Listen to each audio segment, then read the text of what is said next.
Welcome to Penrose Learning, where we make understanding easy. You begin by choosing plastics that melt similarly, PET, HDPE, or PP, and acting immediately. Collect mixed items, then rinse and dry them so moisture won't steam during heating. Once done, cut into 1 2 cm pieces so heat transfers evenly.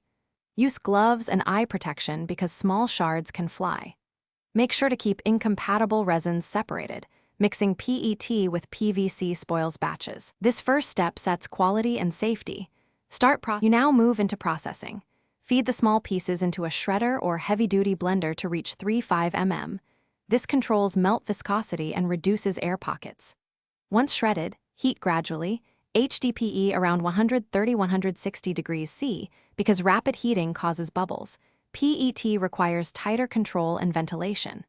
If you want stiffer parts, mix in 5–10% filler like sawdust or sand.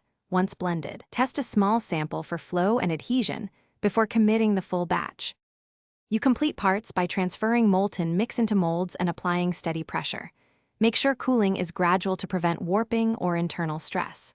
Once set, demold, trim excess, and sand progressively from 80 to 220 grit for a smooth finish. Then seal with water-based paint or a thin epoxy coat for durability. If you see bubbles or delamination, first lower the melt temperature and extend dwell time, and make sure feedstock was fully dry before processing.